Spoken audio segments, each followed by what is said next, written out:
Coming up on County Colours, after the team overcame Hampshire in the National Cup, Devon faced 2 games in a week which could define their season. Final, we're going to be bang up for it. And as we reach the business end of the campaign, there's drama on and off the pitch as competition rules cause a stir, setting the stage for a dramatic Southwest derby as the journey continues.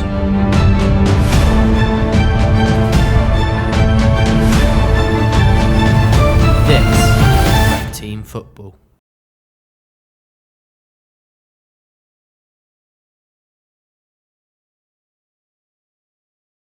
It's just 2 weeks since Devon secured their place in the English Schools FA Inter-County Cup semi-final with victory over Hampshire, but the lads are back training already, knowing their biggest tests are just on the horizon. Whilst the team may have pulled off extra-time heists and last-minute winners, there is a moment for Captain Travis to appreciate the result at Hampshire as the most complete performance of this team so far. 100%. I think that was the biggest game. I think as the games have gone on and progressed, we've got more physical, and what we've needed to do was to be a bit more aggressive in the tackles and challenges, and with that, the win was what was deserved on the day. So yeah, just after Christmas, our first game back saw us go up to Hampshire. So we travelled up to Southampton area, Romsey, thank you. Just made a real day of it, and it was probably the most exciting game we've had all season. The team did everything we asked of them and more on the day, we've had some really exciting moments in that competition. But from a kind of performance perspective, it was probably the strongest 90-minute performance we put in all season.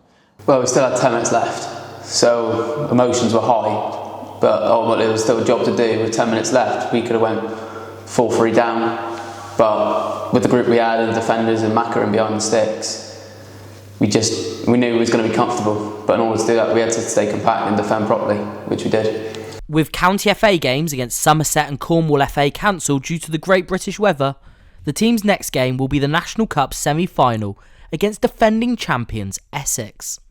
Essex are another team with huge pedigree in schools football. None other than David Beckham represented them during his schoolboy days, and with a huge pool of players to select from, they are set to be Devon's toughest opponents so far. However, this isn't something that seems to bother the lads, and they've got their eyes firmly on the prize. I think the main thing on my mind at the moment is to win that National Cup.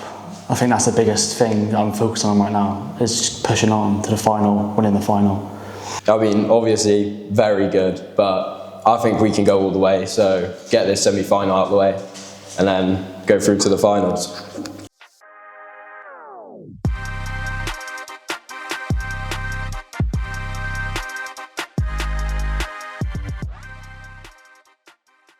March the 7th, 2026, the day has arrived, and there's a quiet buzz around the county ground leading up to kick-off. Despite Coach Nick and programme lead Jake Ramday being in the dugout for the win over Hampshire in the quarter-finals, Chris Hogg and Matt Scholes have returned for the semis. Knowing what the occasion means, Nick and Jake take a moment to set out some key messaging ahead of the big game. It's going to be tough. Semi-final, we're going to be bang up for it, but they've also had a long train going now. So make sure we're starting fast, taking on board everything that they say, and just working back into our own bit. Don't need any regret out there at full time. Today is about each and every one of you. Don't go leaving here today and thinking, I could have done this better, I could have done that better. With every action that you do, absolutely mean it. If you have to direct some form of instruction to someone, mean it. Every tackle, mean it. Every header, mean it.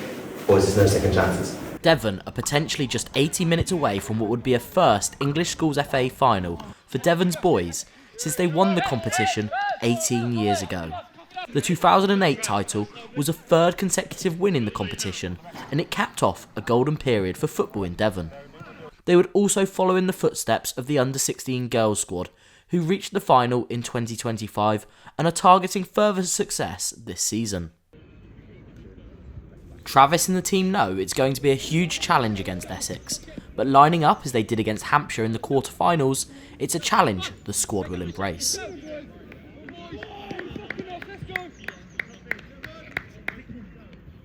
So this is it. One game is all that stands between Devon and the showpiece final at Stoke City in May, as Jake Cuff gets the game underway. And it's that man who has the first effort of the game, firing wide of the near post. However, it doesn't take long for Essex to fire back, forcing a trademark flying save from Macca in goal. And despite Jake Cuff having another half chance on the end of a bouncing ball, it's Essex that take the initiative.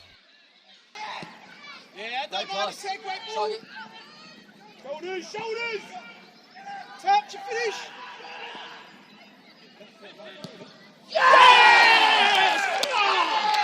A smart reverse pass splits the Devon defence, and the subsequent pullback finds the Essex winger, who turns before firing low past Mack in goal.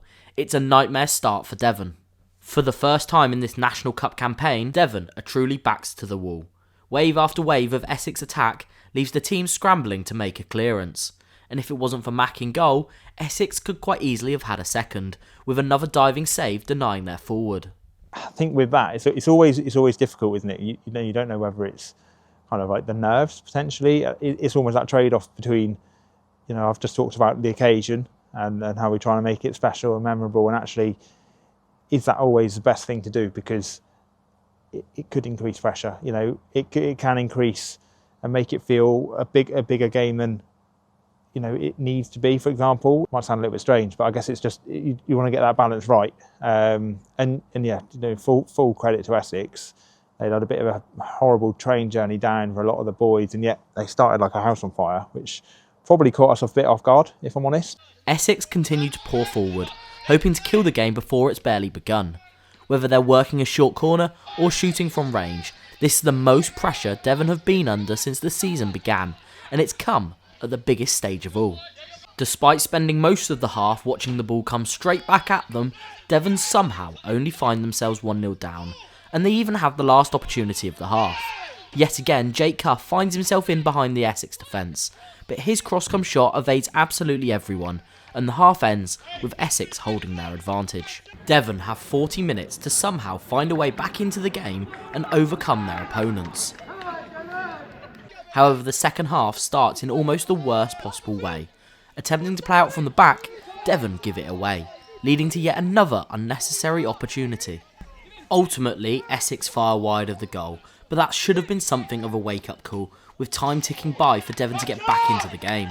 However, the team soon find themselves in deep trouble. A harmless long ball over the top is comfortably gathered by the normally dependable Mack in goal. As he has done so often this season, he looks to build quickly from the back, rolling the ball out to his defenders. However, what he doesn't spot is the Essex attacker lurking behind him. Do you see where this is going?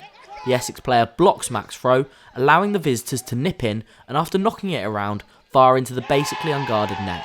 Devon have been the complete architects of their own downfall and are now 2-0 down and have it all to do. Devon have come from behind, they've scored last minute winners and they've defied the odds all season. But is this just one bridge too many?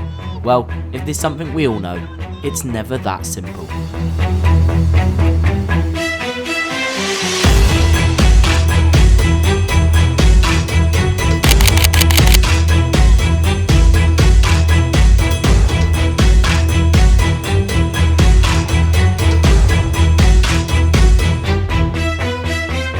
Out of absolutely nowhere, Devon have one back.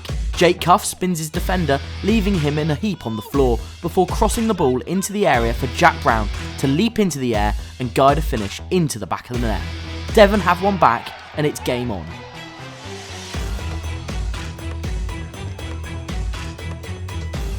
"2-0 down in a game like that, you're probably thinking something needs to happen quite quickly after that second goal.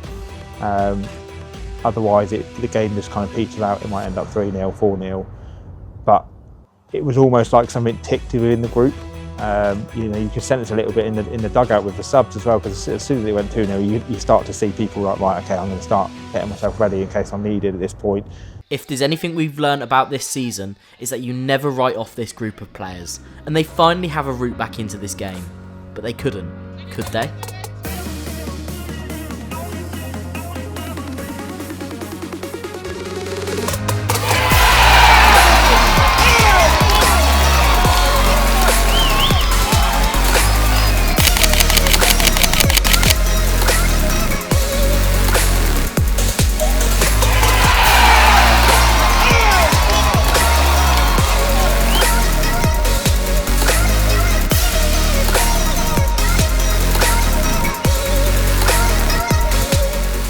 Somehow, somewhere, Devon have found it within themselves to drag themselves level in just a matter of minutes, and it's the skipper who has got the team level. Rossi's deep cross finds the head of Ethan Rowe, who keeps it alive for Travis to nod into the net past the scrambling goalkeeper in the middle, leading by example and pulling Devon level. It's never simple, but who cares? It's 2-2 and the county ground has come alive.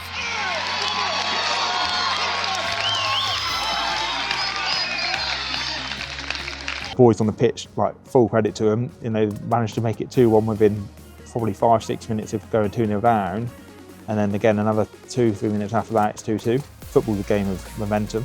I do believe a lot in that sort of momentum, and that game was a real kind of example of it, because not long after that, we're beginning to turn the screw a little bit, and Essex all of a sudden are looking a bit nervous, which they hadn't done for the first hour.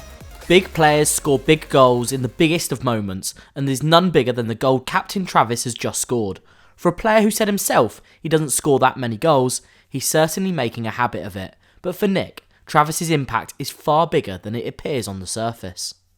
We'll be giving him some sort of trophy for goal scoring at this rate, won't we, I think? But yeah, no, he's a real leader for the team. I think he is there's a reason he wears the armband, and it's just because he will set the standards. He'll tell the players when they're not meeting the levels that they have done previously. But he's also very good in that he recognises actually when they are doing things right and doing things well and doing things to the best of their ability. So it's all well and good being a leader that kind of constantly picks on negatives, but actually he's really good at recognising the positives as well. And I think that game was almost a perfect example, because as soon as we got one, it's that kind of, right, okay, we're straight back in. We need to keep going with this, which, players look to him as that leader on the pitch, and you can see him really driving the group forward.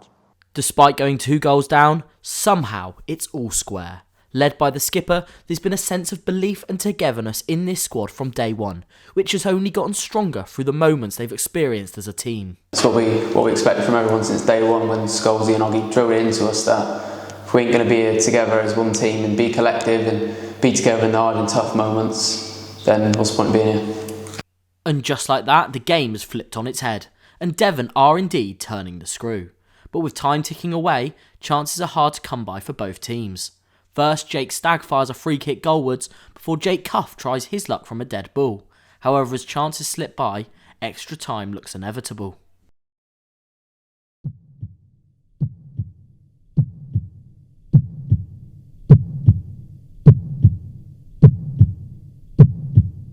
With what is virtually the last play of normal time, Essex's striker does well to spin Ethan before releasing his strike partner. Travis is on the cover but slips at the crucial moment, and for a while it looks like a penalty will be given for handball. Devon somehow clear their lines and the game heads to extra time. Devon will have to draw on all of their experience and determination as the game heads for an additional 20 minutes and a potential penalty shootout. Essex are the first to have an effort in extra time, striking from range which goes narrowly past the post before being given as a corner, leaving Macca in goal incensed. With chances few and far between, both sides are reluctant to commit players forward, and as Ollie Ashby fires a free kick narrowly over the bar, the clock continues to tick towards penalties.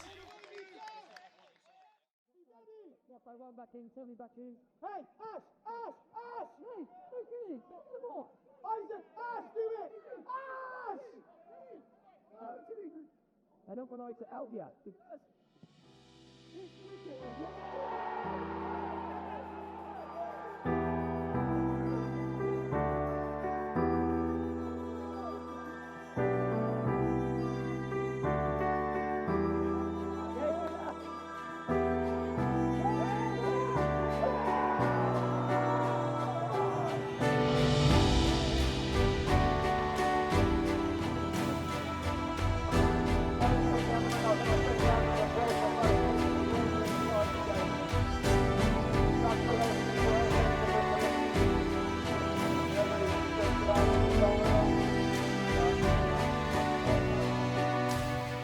I think the longer it goes almost goalless in extra time, that you really do sense the nerves as that kind of penalty shootout, potential shoot, it creeps a bit closer. I've got to give credit to both teams. It was a really competitive game. The overwhelming sort of feeling for me was just pride. at the fact that we've gone toe to toe with a team and an organisation that have won this tournament previously, and yeah, to really push them all the way like that was something that I'll be really proud of, certainly for the rest of the season. Devon have come up agonisingly short in their bid to reach a first Boys National Cup final in 18 years. A campaign full of highs and lows ends in extra time defeat to Essex. Whilst the journey on the national stage is over, the story and the standard is set in stone. I really do. I really think there's a lot they should be taken away from that cup run. It's not just the semi-final that defined us, but it's all of those moments in that run all the way through. So again, Surrey, extra time, sort of scoring twice late on, Kent scoring the final minutes here, going up to Hampshire and doing what we did up there as well. Each round on the way, each step had its kind of memorable moments, and that's when you look at that whole run as a whole, it is a lot of it's the work rate, the desire, the hunger, and those kind of coming through in key moments that it's come from 2, 3, 4, 5, 6 different players maybe scoring, but then actually it's the whole team and how they react as well. So yeah, I think it was the first season we've been back in this competition. To go through all the way to the semi-finals is something that I'm really proud of, and I think everyone involved should be really proud of. There's little time for the group to dwell on the result against Essex, with their next game scheduled just 3 days later away at Somerset. Whilst we've covered almost every game up until this point, there is one fixture, however, which took place in November, which we've not even mentioned yet. Representing the County FA, the team took on Somerset in the opening game of the South West Counties Championship. And with just 4 fixtures scheduled against Somerset FA and Cornwall FA, home and away, every point is vital. So when Somerset visited in November, it was the perfect chance to get a good start, with the rest of the competition not set to be played until March and April. The second meeting between Devon and Somerset of the season, and it started with the visitors on the front foot, opening the scoring through a low-driven shot. However, within 3 minutes, Tierno Lowe quickly had us level, jinking his way past the defender and slotting home after Rossi had blocked a clearance. Somerset, however, would go on to score a second and ultimately the winner, in a frustrating night for Devon. The result means we need to be almost flawless when County FA football resumes in the spring. Now you're probably thinking, why have we skipped over this uneventful defeat? Well, after some confusion from the Devon staff over some of the rules, now every point matters, and Devon must win the reverse fixture if they're to have any hope of lifting the South West Counties trophy for the first time since it was reintroduced just 2 years ago. So if this game didn't have any more emphasis on it in the first place, it certainly does now. A must-win South West derby shrouded in controversy. What more could you want from a random Tuesday evening?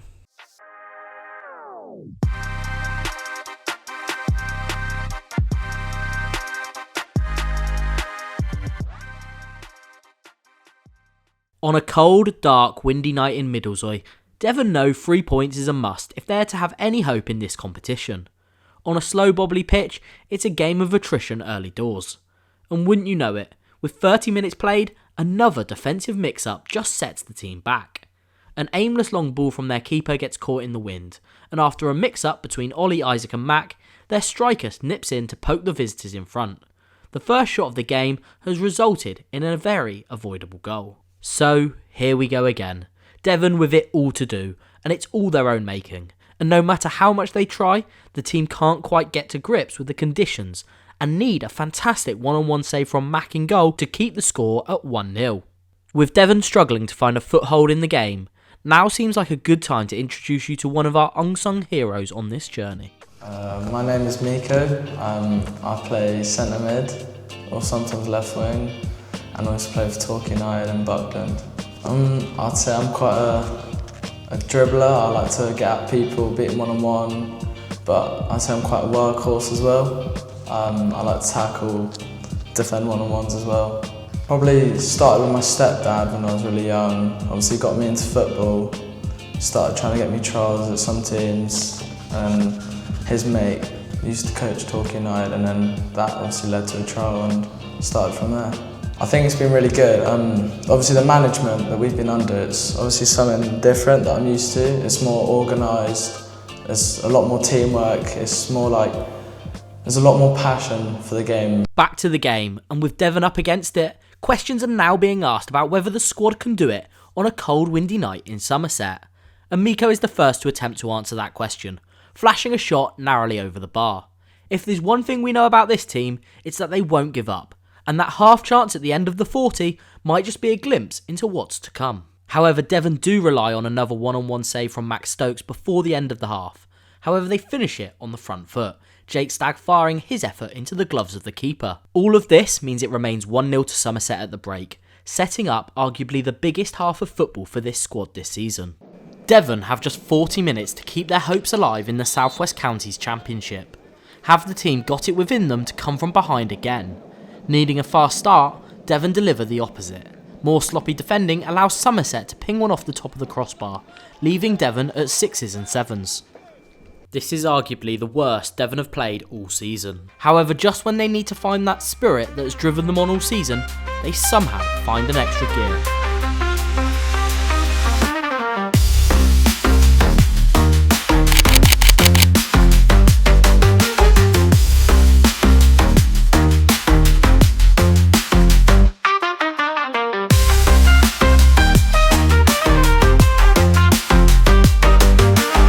A bolt from the blue. On at the break, Jake Cuff feeds Jake Stagg down the right hand side, and in the blink of an eye, the rapid winger is in behind the Somerset defence.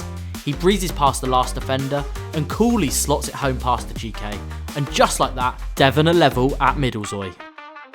As Nick said earlier, football is a game of momentum, and that big old pendulum, well, it started to swing in favour of Devon. First, Ashton Harvey fires just over the bar from long range, before Miko launches the ball high and wide of the goal. But it's all Devon. However, yet again, time is not on the team's side. Somerset fashion an opportunity for themselves, which Macca is comfortably equal to, but Devon pile forward again, Jake Stagg firing against the defender as he looks for his second and a match-winning goal. But as the clock hits 80, time is very almost up. We're so together as a team that even if you do lose, we know next game to improve and show other teams what we are made of.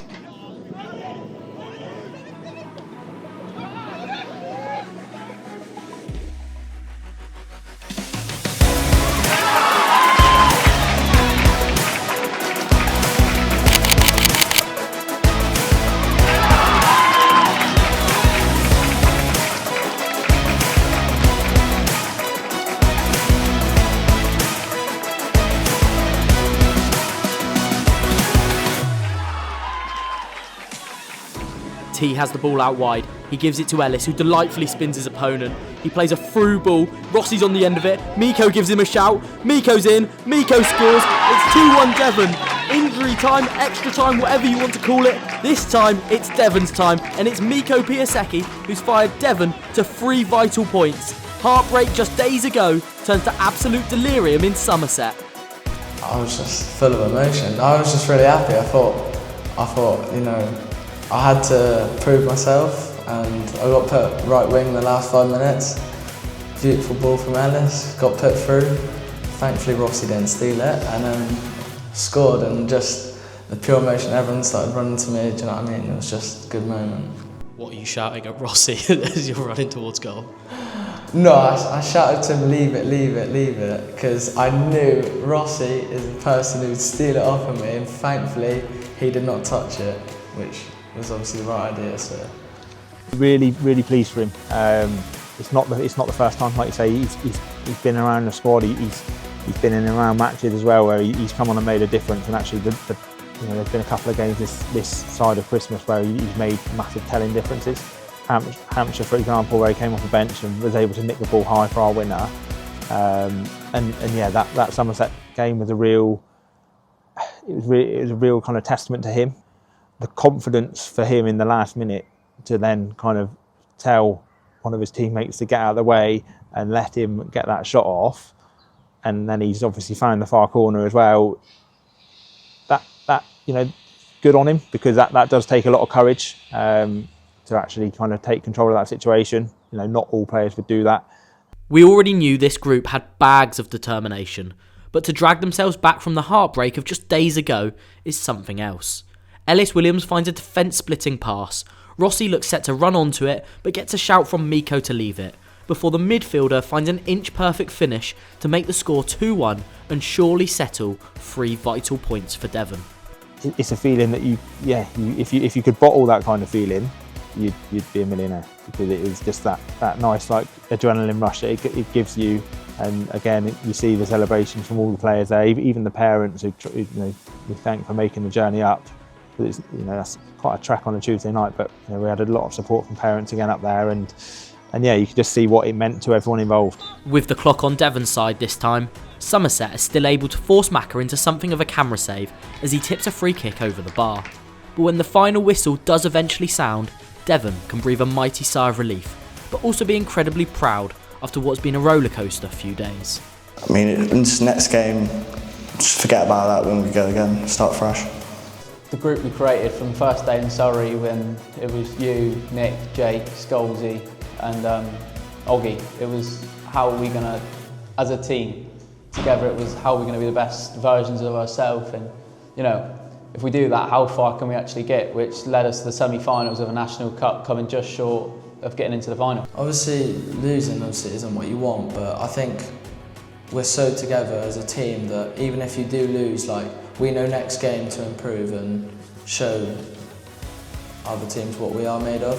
Obviously, the game that we lost, it was a tough game, last minute winner. It's hard to take, but the way we bounced back to win against Somerset and put us through to potentially winning this cup, I'm guessing, I just thought it was really good from us. It was obviously good because at the start I was getting a bit of lack of minutes, and I thought maybe I wasn't part of coach's plans or something like that, but ever since I started getting more minutes, it's just more enjoyable, and I can finally show what I'm showing for the team and how I can improve it. It's a result that we really needed after the weekend before with Essex as well, so it shows the character in the group. It's that testament to them as a group in terms of the hunger and desire in there. You see it all the time when you're in the dressing room and when they're out at training sessions or even warming up for matches, etc. There's a real hunger in this group to try and go and achieve something this season. Like I said, we were unlucky in the National Cup in the end, but yeah, I think it's that kind of real desire, and I think the realisation, when the penny dropped that we're 1-0 down at Somerset at half time, and we kind of go in and say, if you don't turn this round, your season's pretty much done. Yeah, I think that kind of really hit home. We didn't have to say a huge amount at half time. They all knew that what they put on in the first half wasn't really up to scratch. And there's people in there that aren't shy to use their voices, so they almost did the team talk for us. It was a very kind of quick in, out again, and they spent another 5, 6, 7 minutes in there talking amongst themselves about what they need to do. And yeah, I think that's again credit to the group that we've got, because they're not afraid to take that ownership and actually tell each other what's what within the group without kind of our intervention. And yeah, like I say, it didn't all of a sudden become kind of a perfect free flow performance. It was far from, but yeah, we managed to keep in the game, and then within the last 20-25 minutes turn it around and score twice ourselves and see the game out. So full credit to them, and it just means that our season rolls on to the 2 games with Cornwall. Anyone can stand together when things are going well, but the best teams are defined by how they stick together when adversity hits. This side may have come up just short against Essex, but their real challenge, they passed that with flying colours. When this process began almost a year ago, nobody knew where the journey would take us, but it's far from over yet. You've been watching County Colours, the true test of a team.